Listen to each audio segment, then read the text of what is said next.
आज हमारे साथ हैं केतकी, जो कि एक सिंगर हैं, परफॉर्मर हैं और एक म्यूजिक इंस्ट्रक्टर भी हैं। इंडियन क्लासिकल म्यूजिक गाती हैं और इसके अलावा वेस्टर्न सिंगिंग भी करती हैं। बहुत अच्छी आर्टिस्ट हैं। सो केतकी, कैसी हैं आप? हाय गौरव, मैं बहुत अच्छी हूँ।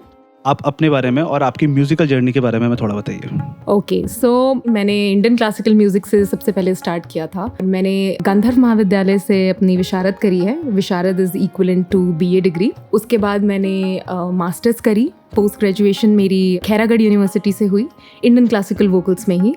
और उसके बाद अब मैं अपनी पीएचडी कर रही हूँ बनस्थली यूनिवर्सिटी जयपुर से। Very impressive. सो अभी रिसेंटली मेरी और केतकी की आपस में एक फ़ोन कन्वर्सेशन हुई थी, तो जिसमें मैंने इनसे क्वेश्चन करा था कि म्यूज़िक कितना पावरफुल है और इंडियन क्लासिकल म्यूज़िक की हिस्ट्री को जानने में मैं थोड़ा सा इंटरेस्टेड था। तो केतकी, आप थोड़ा सा हमें इंट्रोडक्शन देंगे?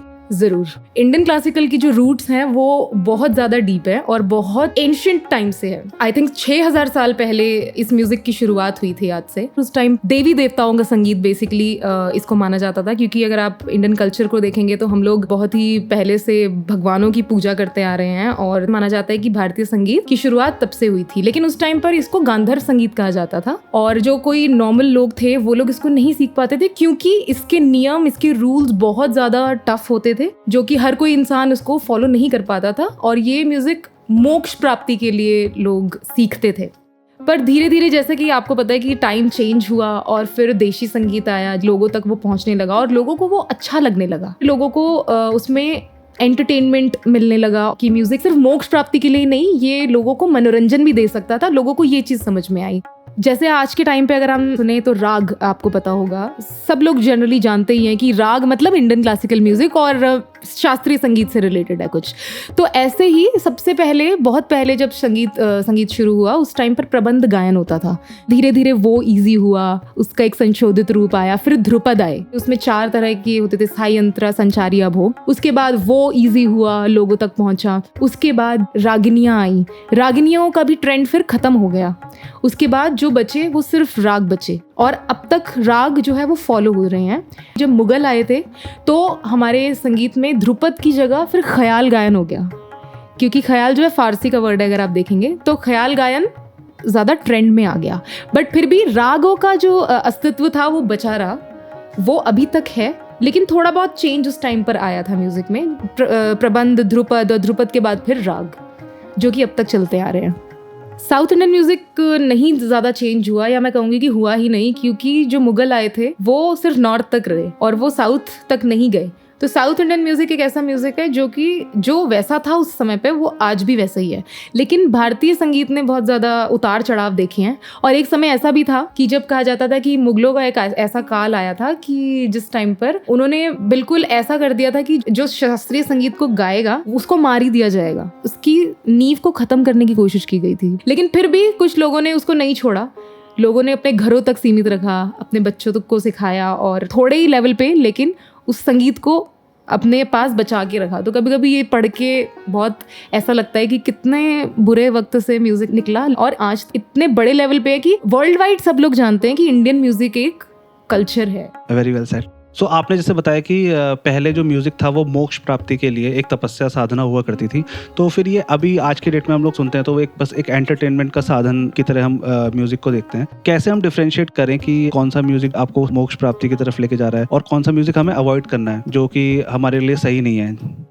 अगर आप देखेंगे तो इंडियन क्लासिकल म्यूजिक ऐसा है जो कि बहुत शांत है, जिसका रस बहुत शांत है। इसमें 9 रस होते हैं जो कि हमारी इंद्रियों को शांत करते हैं। बच्चों को जब वो अपनी अर्ली एजेस में होते हैं उस टाइम पर उनको बहुत ही ज़्यादा रॉक और मेटल इस टाइप का म्यूजिक नहीं सुनाना चाहिए। उससे थोड़ा सा आपका माइंड जो है डाइवर्ट होता है दूसरी तरफ। थेरेपी में भी यूज़ किया जाता है, क्योंकि इंडियन क्लासिकल म्यूजिक में वो पावर है हीलिंग की। हम जैसे नॉर्थ इंडियन म्यूज़िक और साउथ इंडियन म्यूज़िक के बारे में सुनते हैं तो साउथ इंडियन म्यूज़िक हमें थोड़ा अलग टाइप का साउंड करता है, और इंडियन क्लासिकल म्यूज़िक यानी कि नॉर्थ इंडियन म्यूज़िक, उन दोनों में क्या डिफरेंस है? Okay, so Indian classical music या शास्त्रीय संगीत जिसे हम कहते हैं वो नॉर्थ इंडियन म्यूजिक है, क्योंकि ये नॉर्थ में स्टार्ट हुआ था। और जो साउथ इंडियन म्यूजिक है उसे हम कर्नाटक म्यूजिक भी कहते हैं, बट वो कल्चर बिल्कुल अलग है। हालांकि अभी दोनों म्यूजिक ने आपस में एक दूसरे से राग लेने और गाने शुरू कर दिए हैं, बट जो नॉर्थ इंडियन म्यूजिक में राग है वो साउथ इंडियन म्यूजिक में भी है, लेकिन थोड़े से डिफरेंट है। उनके नाम अलग हैं, लेकिन उनका गाने का तरीका सेम है। कुछ राग ऐसे हैं जो कि साउथ इंडियन म्यूजिक में भी हैं और नॉर्थ इंडियन म्यूजिक में भी हैं, जिनके स्वर सेम हैं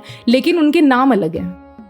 केत की आजकल हम देखते हैं कि लोग क्लासिकल म्यूजिक सुनने में उतना इंटरेस्ट नहीं लेते हैं और लाइट म्यूजिक और जो हमारा डांस म्यूजिक है वो प्रचलित रहता है ज़्यादा और लोग ज़्यादा उसको सुनना पसंद करते हैं। कहीं हम पार्टीज़ में जा रहे हैं तो वहाँ पे भी ये डांस वाले म्यूजिक ज़्यादा बजते रहते हैं।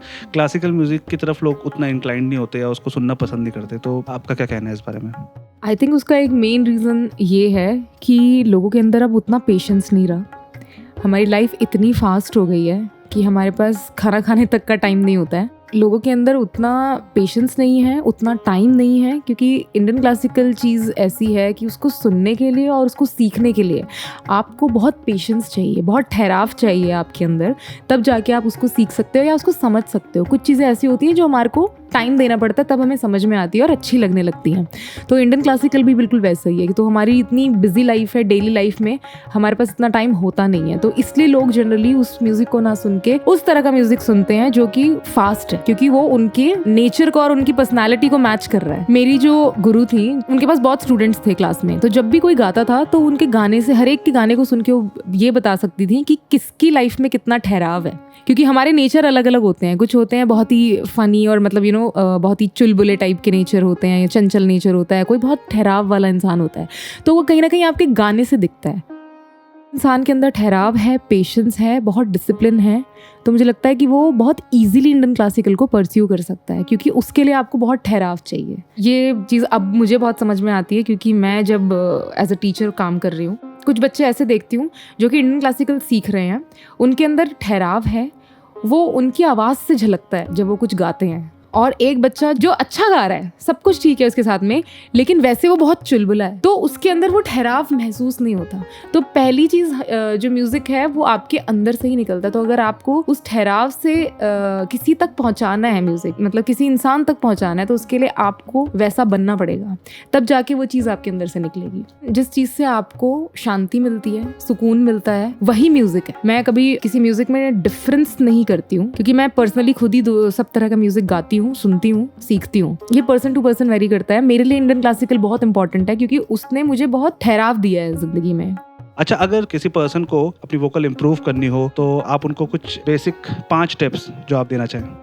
वैसे तो बहुत सारी चीज़ें होती हैं, बट मेन जो 5 चीज़ें हैं वो ये होंगी कि सबसे पहले आई थिंक आपको एक सही गुरु को पहचानना है। सही गुरु होना बहुत ज़रूरी है, क्योंकि आजकल बहुत लोग सिखाने तो लग जाते हैं, लेकिन they actually don't know how to teach. तो एक सही गुरु, सही टीचर। सेकंड, अपनी वोकल रेंज को पहचानना। बेसिकली अब आपका गला कितनी रेंज तक जा रहा है, आपका स्केल क्या है, ये पहचानना बहुत जरूरी है। तीसरा, रियाज, और खास करके पलटों का रियाज, क्योंकि आगे जाके 3-4 साल तक आप सीख रहे हो, 5 साल तक सीख रहे हो, और बाद में जाके आपको यही नहीं पता कि सा का स्थान कहाँ है और रे का स्थान कहाँ है। इसके लिए पलटों का रियाज बहुत जरूरी होता है। पलटों का रियाज अलंकार का रियाज जैसा ही होता है? जी, पलटे और अलंकार एक ही चीज है। हम उसको अलंकार भी बोल देते हैं, हम पलटा भी बोल देते हैं, या स्वरों का रियाज। और 4th पॉइंट मैं कहूंगी, अपने वोकल टेक्सचर को पहचान के हमें उसी तरह के गाने चाहिए। कभी कभी किसी का टेक्सचर सॉफ्ट होता है, किसी की बोल्ड वॉइस होती है, तो अपने टेक्सचर को पहचानिए और उस तरह के गाने या राग आप जिस तरह से भी जो भी सीख रहे हैं आप वो गाइए। और 5वां पॉइंट जो कि सबसे ज़्यादा इम्पॉर्टेंट है किसी भी चीज़ को परस्यू करने के लिए, और वो है डिसिप्लिन। और म्यूज़िक डिसिप्लिन बहुत ज़्यादा मांगता है, आपका सारा समय मांगता है और आपका सब कुछ मांगता है, तो डिसिप्लिन होना बहुत ज़रूरी है एक स्टूडेंट के लिए। सो गाइज, ये थे 5 टिप्स अगर आप अपनी सिंगिंग जर्नी को आगे बढ़ाना चाहते हैं, अपनी वोकल को इम्प्रूव करना चाहते हैं। और जैसे हम कहते हैं ना कि अपने गले का ख्याल रखें, खाना पीना कंट्रोल रखें, ज़्यादा घी या फिर ज़्यादा ऑयली चीज़ें ना खाएं, तो इस बारे में आपका क्या कहना है? ये बिल्कुल एक बहुत बड़ा मिथ है। आपका गला जो है वो अगर अच्छा हो सकता है तो वो सिर्फ और सिर्फ रियाज से हो सकता है, वो किसी चीज को खाने से या किसी चीज को ना खाने से नहीं होगा। जिनसे मैंने म्यूजिक सीखा है वो यही कहा करती थी कि अपने गले को मजबूत बनाओ, आप उसको जैसा बनाओगे वो वैसा बनेगा। हाँ, हालांकि अगर आपको किसी चीज से एलर्जी है तो समझ में आता है कि आप उस चीज को अवॉइड कर रहे हो, बट अगर कुछ नहीं है तो आप सब कुछ खाइए। गाने में ऐसा कुछ नहीं है। सो गाइज, ये था हमारा सेशन केतकी सिंह के साथ। आप भी कमेंट पे हमें बताना आपको ये सेशन कैसा लगा, और अगर कोई टॉपिक है जिसके बारे में आप चाहते हैं कि हम और भी डिस्कशन करें तो आने वाले वीडियोस में हम लोग उस टॉपिक पे भी डिस्कशन करेंगे। तो Ketaki, thanks a lot artist चेन में आने के लिए, और लेट्स होप कि हम आगे कुछ और अच्छे सेशन करें साथ में। Thank you so much. Subscribe to artist chain.